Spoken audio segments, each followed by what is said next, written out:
I have been a Ruby on Rails developer since 2020. I got this big screen industrial tablet from Chipsee.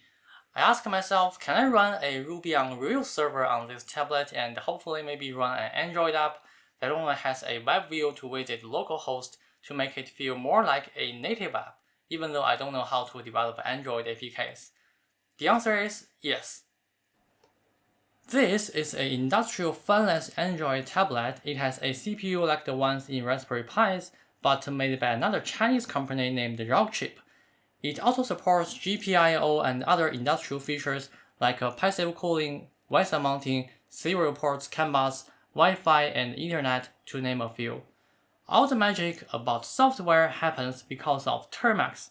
I made another video about running Python in Termux on another 7-inch Chipsee industrial tablet a few weeks ago. Today, let's run Rails, Ruby, Yarn, JSbundling, CSSbundling, Redis, Sidekiq, and Devise on this one. So let's have a look. Let's first install Ruby. Termux team maintains a bunch of packages. The command is pkg install package name Ruby, and the version is Ruby 3.2.2 as of August 15th, 2023, a very up-to-date version. And then let's install a SQLite database. I don't think you need PostgreSQL on this CPU, so let's just use the Rails default SQLite. Next, let's install Rails. The process took like 15 minutes, quite a long time on this industrial CPU. And then Rails new Hello app. Everything is good, but there's one problem. The problem is related to time zone info data. Because Termux does not provide the TZ info data, so we need to use the TZ info data gem and remove these platform specifications.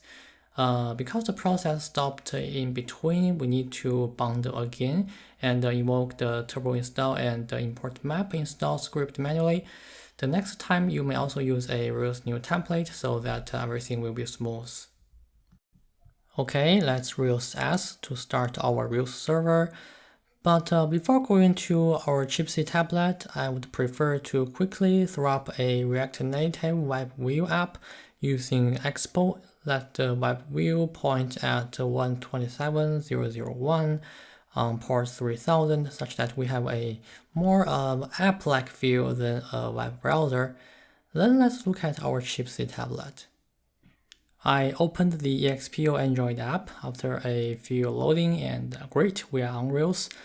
Now we have our Hello World app, how to file an IPO registration form. Alright, maybe we need more code before IPO, so let's add some. What about adding a user registration with Devise? Devise finally works out of the box with Turbo. Let's add that to our app. Install Devise and a home page, add some routes, and migrate our database. But before going back to our Chipsee tablet camera, I also want you to know we can also use SSH in Termux, such as adding a sign-in link and sign-out link on my Mac Mini. Okay, let's open our React Native app and reload. And we have our device default sign-in page. This Chipsee tablet can also run Debian Linux. Chipsee has a pre-built image with all the drivers this industrial tablet needs. But with Android, it has touch panel support. You can zoom in and the virtual keyboard automatically pops up. We can create a new account. I also added some code to display my email on top. According to Expo Go, let's check it to call out the debug options and reload the app. This is heavy. I guess this metal case is the secret of passive cooling. And it's there, indicating the database works well. And we can log out and log in again, and it works as expected. This is Rails 7 with import maps. But what about the bundling options? Can we run Yarn? Do we have CSSbundling and JSbundling ESbuild? Let's continue. Rails new with -gen ESbuild -css bootstrap. The same error occurred that we fixed the TZ info data again in the gem file. Then we manually install ESbuild after bundle, but it tells us we don't have Yarn and npx. Thanks to Termux, we can pkg install Yarn easily. The latest version is 1.22, exactly what we want. Then we install ESBuild and bootstrap CSS again. Okay, all is well. Then we generate a bookmarks scaffold and migrate our database and add some routes. Start the server with bin/dev. Let's move back to our camera. Okay, we can see the CSS style is bootstrap. I think I am pretty familiar with the font style and the link color. We can create, show, or delete bookmarks. Pretty standard Rails routes and scaffold. So the Rails bundling option does work on this Chipsee Android tablet, but one more thing.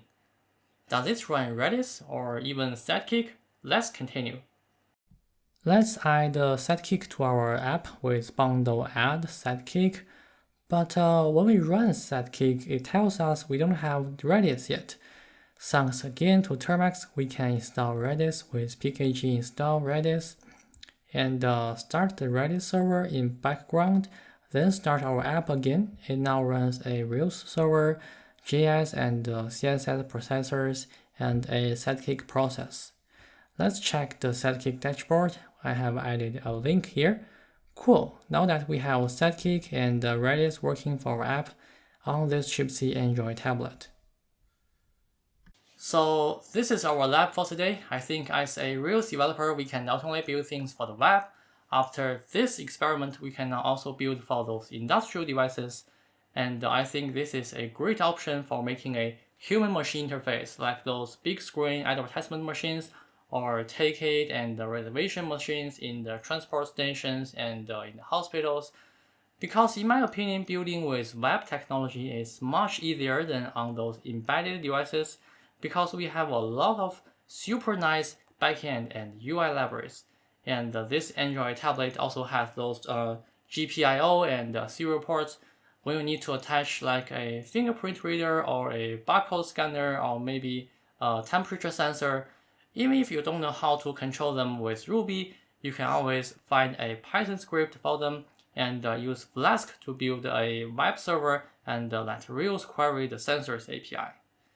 So, have fun with your next Rails project. I'm Gofang. Thanks for watching.